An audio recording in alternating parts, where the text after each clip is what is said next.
This is Indian Country Today. Thank you for joining us. I'm Mark Trahant. Here are the headlines from Indian Country Today. This past week on Capitol Hill will forever be remembered. There was an assault on Congress by mobs, fueled by Donald Trump's refusal to acknowledge that he lost the election. And that was an issue that divided Republicans, some arguing that the very nature of conservatism was to support state decisions, right or wrong, while others, such as Representative Markwayne Mullin, Cherokee Nation, see a 5-year pattern of disrespect for a controversial president. Indigenous legislators were as divided as the country. So what happens now? The political process ahead is a reckoning as the Republican Party navigates life after Donald Trump. There will also be a criminal process that unfolds as federal prosecutors explore statutes ranging from trespass on federal property to weapons charges. One U.S. attorney even said, with less than 2 weeks in office, he will not rest until charges are filed. In Wisconsin, water and land protectors continue to raise the alarm over the construction of the Enbridge pipeline. Chanting their concern for the air and water, the protectors kept a steady beat against the construction of the pipeline from Minnesota to Wisconsin. It crosses the Mississippi and Ojibwe trading routes that include wild rice beds, fishing lakes, public forests, and some reservation trust lands under the Treaty of 1855. That treaty is a sister treaty to the one in 1854, in which Wisconsin reserved for the natives off-reservation gathering rights and resources. They say Enbridge is destroying their lands and operating on ceded treaty lands. The land and water protectors say they will continue their protests throughout the construction project. Even in all the chaos of the week, the coronavirus pandemic is still raging. According to the Centers for Disease Control, more than 350,000 people have died in this country from the virus, and more cases are being reported. Tribes are getting their vaccines, and some are finding new ways to help their citizens who need a place to quarantine. The Chickasaw Nation in Oklahoma is opening up 9 caring cottages. These homes will provide a safe place for COVID-positive tribal citizens to isolate safely. Located in Ada, Oklahoma, the tribe is also opening up the caring cottages to Native Americans who live in the service area, plus employees of the nation and their in-home dependents if they become COVID positive. Each home is fully furnished and stocked with food, plus the homes have Wi-Fi and video conferencing capabilities to call their physician. The homes also have a front porch, so those who are in isolation can still enjoy being outside at a safe distance. Tlingit artists Gordon Greenwald and Jeff Skaffelstad are working with Xbox game developers to design in-game artwork. The game by Do Not Todd, titled Tell Me Why, highlights aspects of Tlingit culture. Greenwald says he was approached by the developers while he was in the middle of carving a totem pole. Both artists say they were hesitant at first, but seeing Do Not Todd's commitment to accuracy, they are working with them. For their part, Do Not Todd says the aim is to portray Tlingit life respectfully in the new adventure game. The game follows Tyler, a transgender man, and his twin sister, Allison. While the duo isn't Tlingit, other main characters in the game are. Australia is announcing a change to their national anthem. The second line, for we are young and free, is now officially for we are one and free. Prime Minister Scott Morrison says in that the change is being made for all Australians. We live in a timeless land of ancient First Nations peoples, and we draw together the stories of more than 300 national ancestries and language groups. How good is Australia? And our anthem should reflect that, and the changes that we have made and we have announced today, I think, achieve that goal. Leaders from all political sides are expressing support, telling the Associated Press that it reflects modern Australia and its Indigenous heritage. And those are the headlines from Indian Country Today. I'm Mark Trahant. We'll be right back.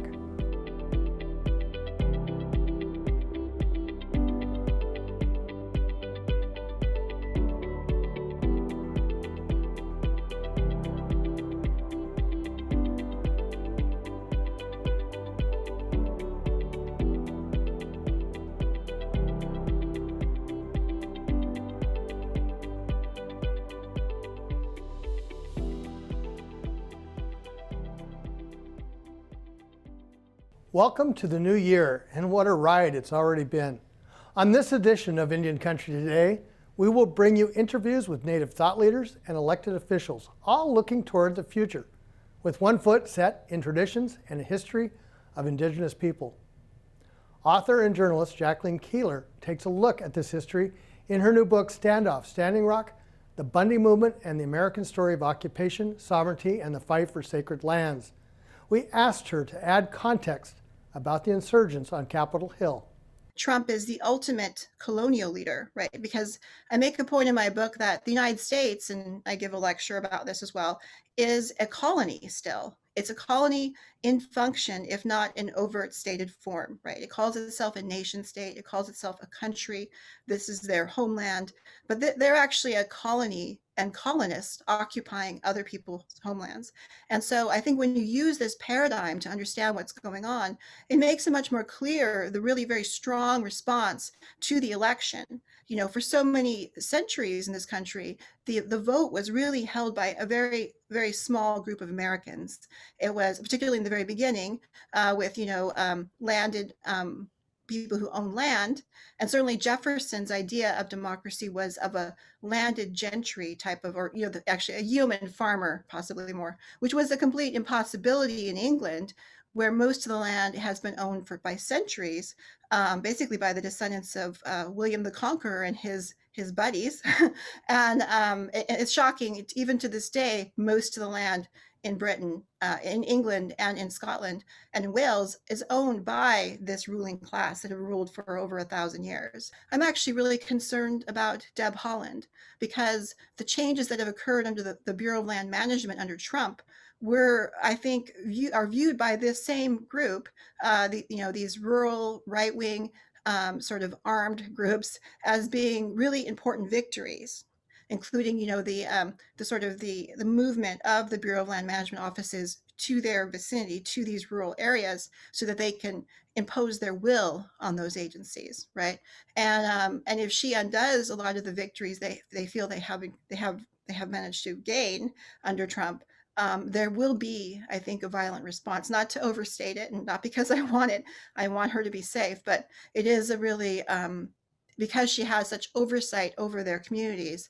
Americans watch with horror and disbelief as once again, rioters supporting President Trump's efforts to overturn the election turned violent.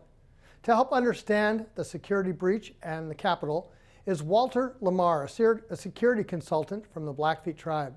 The citadel of democracy, the icon of our democracy, and the fact that that Trump had already telegraphed what was going to happen by inviting these Trump thugs to DC, and then further inciting them, he and Giuliani with the rhetoric and with the rhetoric of violence, and the fact that they were telling them to march on the Capitol, that there are and the Capitol, the Pentagon, these revered institutions, they all have plans in place. They know how to control crowds. They know what physical security is. They know how to enact physical security.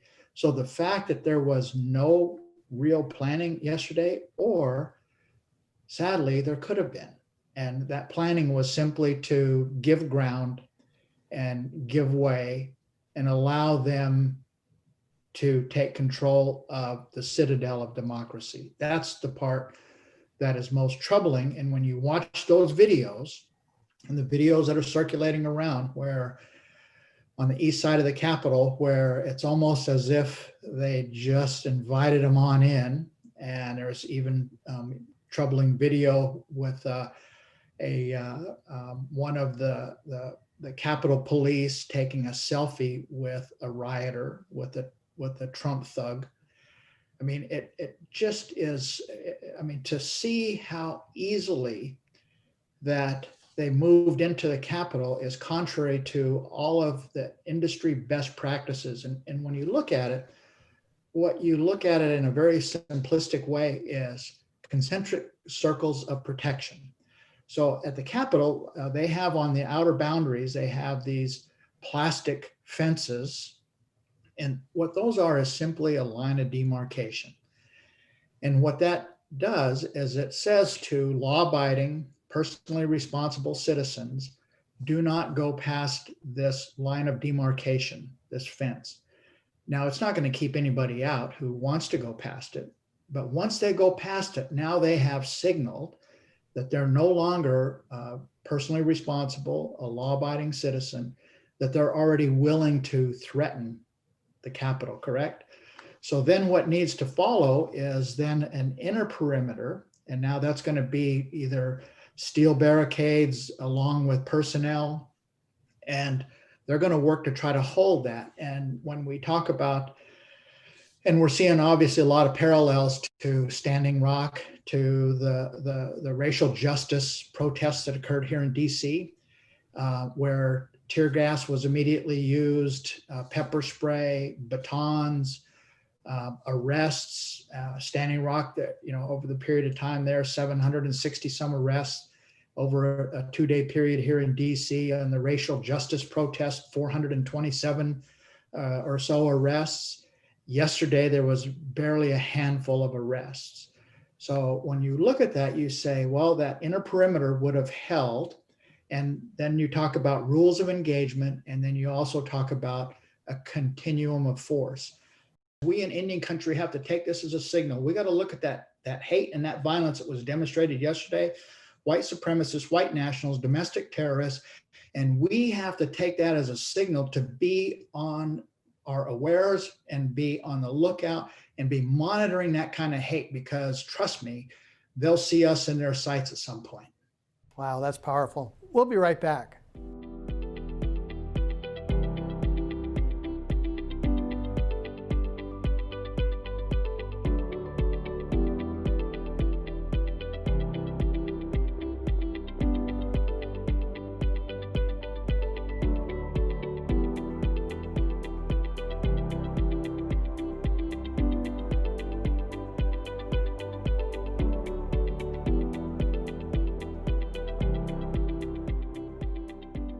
Holly Cook Macarro introduces us to the 6 Native American members in Congress, a record number, with Tom Cole from Oklahoma being the senior member of this group.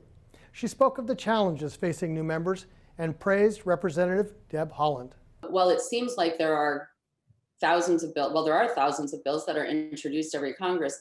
Very few of them get passed into law. It was noted throughout the press run-up and the coverage to Congresswoman Haaland's nomination that she was one of the more successful freshman members in getting legislation passed. She had three that were relevant to Indian country, particular to Indian country, that were very significant. Those things, you can get a bill introduced, but finding the time to get a hearing, building support, but on both sides of the aisle. So finding that consensus, I think everyone goes in with an idea of what their top priorities are. That the ability to communicate those both to House leadership, translate that into legislative language that is actually going to get something done on the ground, and then moving it through committee. Those take time, those take a lot of relationship building, and I expect that. So when you ask for what the hurdles are, I think those are the hurdles. Patrice Kunesh speaks about the opportunities for sovereign tribal nations and the federal government, and how a strong Native presence in the Department of Interior can bring about change. New Mexico Representative Deb Haaland is awaiting confirmation hearings to lead the Interior Department. We have enormous opportunities here in Indian country for investments in broadband services. The pandemic has made us realize that we're never going back to the way it was, and that we've got technology really driving the dynamics of workforce. But technology is also driving the way we learn, and with schools going online, the way we deliver medicine and health benefits and so forth. So absolutely, we need to tap into the federal services and programs and state opportunities to extend broadband services, internet connections to Indian country. That means we need to think about how we develop communities in Indian country.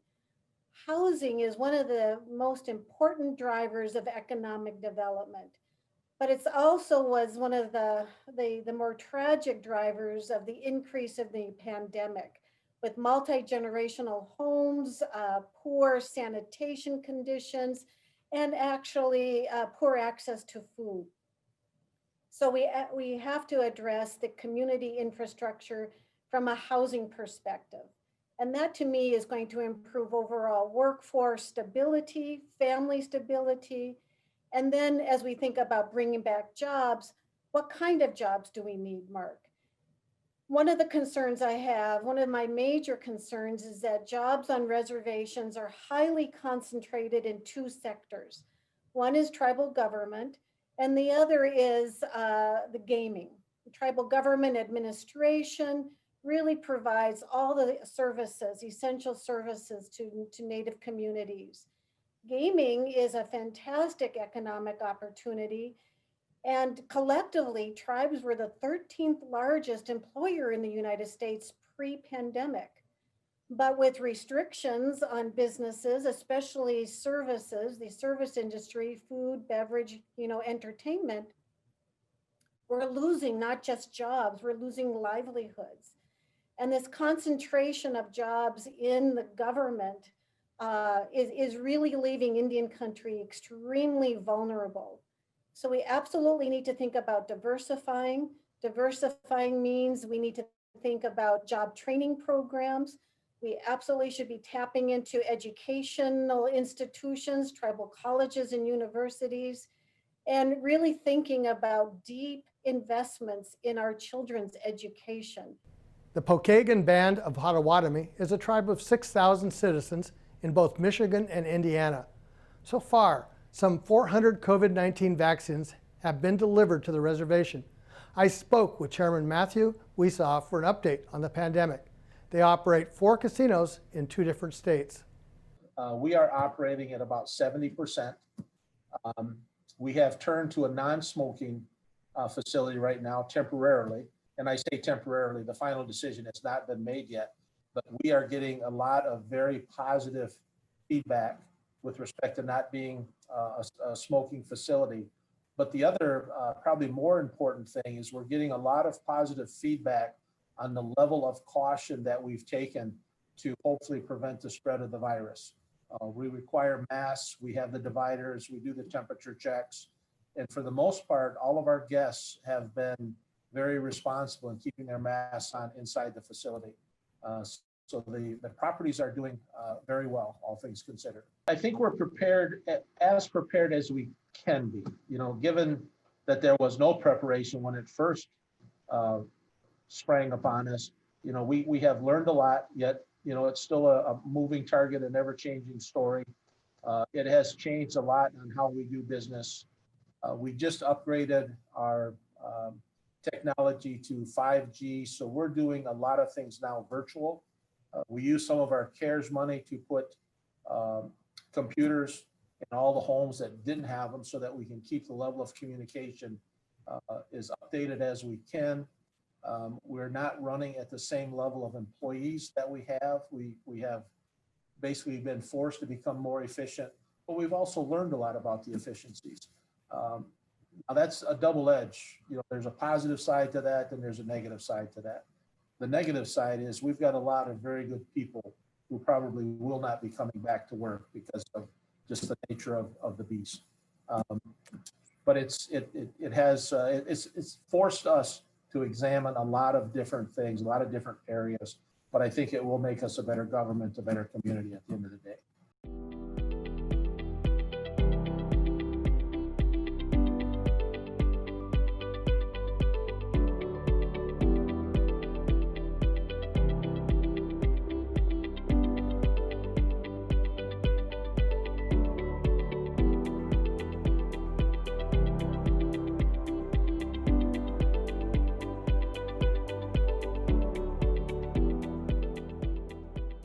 Last year, the coronavirus shut down countries all over the world. And here we saw protests over racial injustice turn to riots. Black Lives Matter marches spread throughout the world last summer. It started on Memorial Day with the murder of George Floyd in Minneapolis. Allicia Waukau-Butler and Carly Bad Heart Bull from the Twin Cities say they are concerned about its impact on Native Americans. Henry Sibley High School in Minota Heights will change its name. In 1862, Henry Sibley, Minnesota's governor, sentenced 303 Dakota men to death. President Abraham Lincoln commuted most sentences, but still, 38 Dakota men were hanged at Mankato, marking the largest mass execution in United States history. Allicia worked with Sibley High School parents on bringing this history to light. We are here in this community. We're not, a zero number. And when I first started working in this school district, they said that we had 74 American Indian students, and now we're up to 148. And that's not just because, they're being recognized. We've always been here, but their ethnic coding was wrong. And now with my advocacy, our American Indian families are actually getting the recognition and support through the educational system that they deserve. Family recognition to another Twin Cities name is what Carly Badhart Bull and her sister Kate Bean have been working on, renaming Lake Calhoun to its traditional Dakota name, Bedemakaskaka.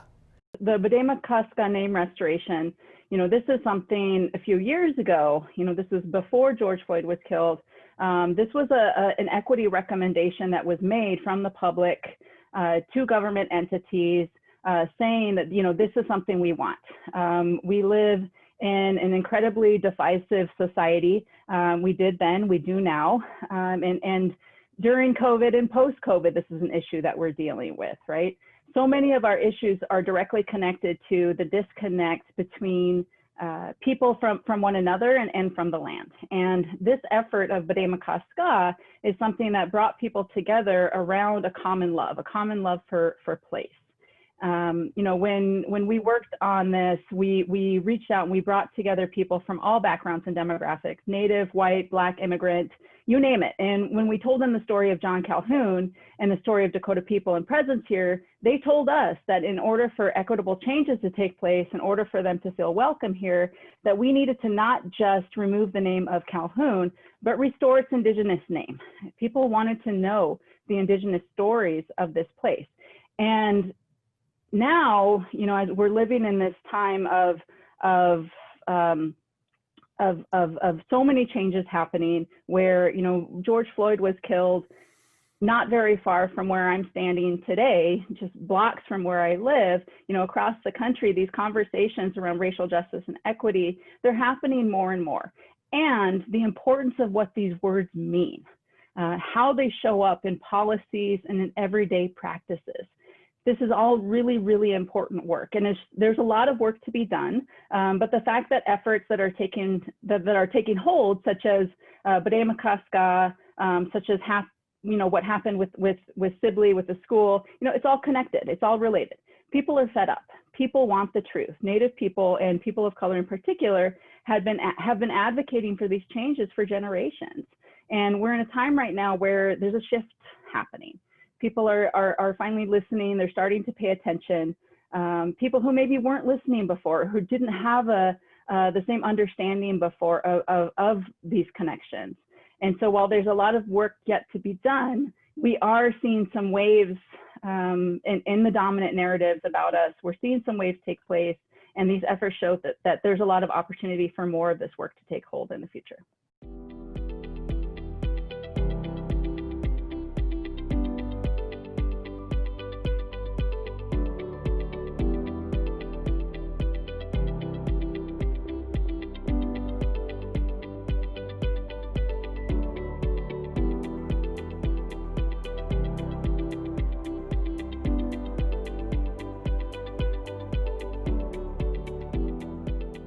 And finally, we take a look back at how the past shapes our future. The Ojibwe Jingle Dress Dance began as a means of healing during the 1918 Spanish flu outbreak. A century later, Ojibwe people created a 12-foot-tall jingle dress puppet to help heal.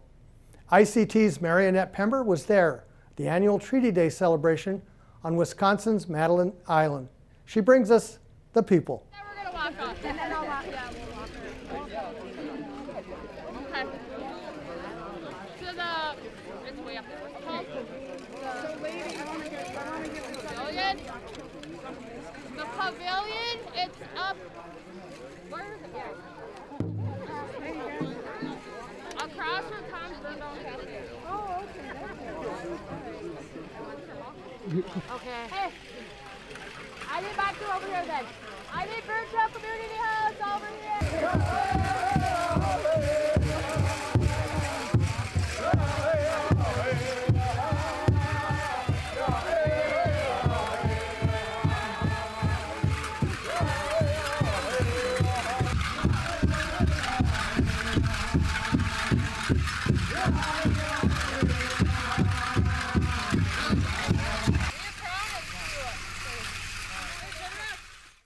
And that is a slice of our Indigenous world today. Thank you for watching and Happy New Year. I'm Mark Trahant.